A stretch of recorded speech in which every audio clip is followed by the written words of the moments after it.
Welcome back. The city of Denver is working on plans to buy its own buses to transport homeless people so they can get to overflow shelters during cold spells.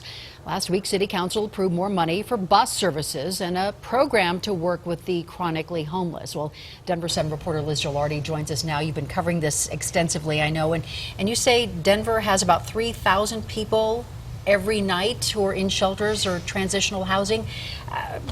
What else is out there for them?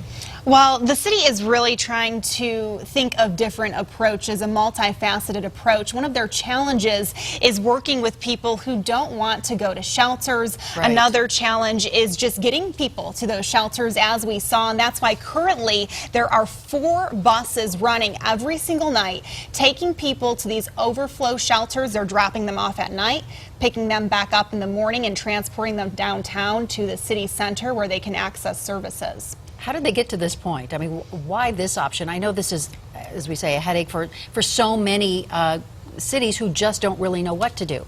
Well, I think it's really indicative of some of the issues that we're seeing here in Denver, and the fact that they had to deploy these buses. It was due to an increase in the homeless population. They started doing this about 2 years ago, and now the city's at the point where they say, it's time for us to buy our own buses because we aren't seeing a decrease in homelessness, and we need another option. And let's talk about the cost issue, because this has to be a pretty penny for the city of Denver to be able to do this. It's expensive. I mean, the city is looking at buying its own buses to save money, but right now the contract with this busing company is right around $2.7 million. They just approved more money this week, so it is costing a lot. And mind you, last year, the city of Denver spent more than $47 million on homeless-related services. What about permanent options? Are there, I mean, is that a possibility? That's one of the things that the city is looking at, and one of their big programs is permanent supportive housing, trying to get people into some kind of housing and really get them some stability. That's what they found is key to breaking the cycle. So they're trying to get people into housing, and just this year we saw a dedicated affordable housing fund approved, $150 million over 10 years, and the city thinks that will help quite a bit. So what would that involve? What would that mean?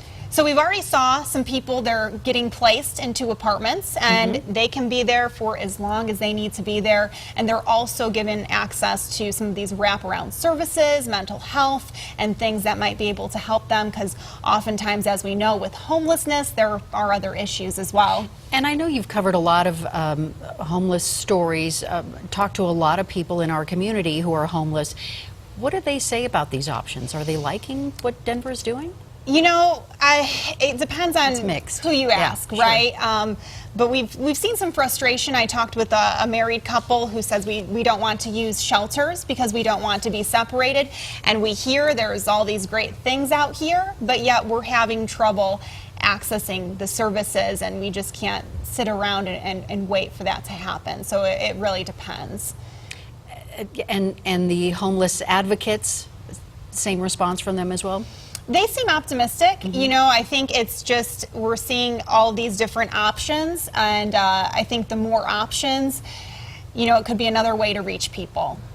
So as we get through this winter season, we can look forward to those buses being on the road here soon? The buses will be on the road right now with the private contractor, and then for the city, they're working on putting that into the budget for this year. It's going to take a little bit of lead time to actually purchase those buses. They're going to hire their own drivers employed by the city and actually get that off the ground. All right, fascinating. All right, Liz Gelard, thank you so much for updating us on the homeless situation in Denver and how Denver is dealing with it. Thank we appreciate it.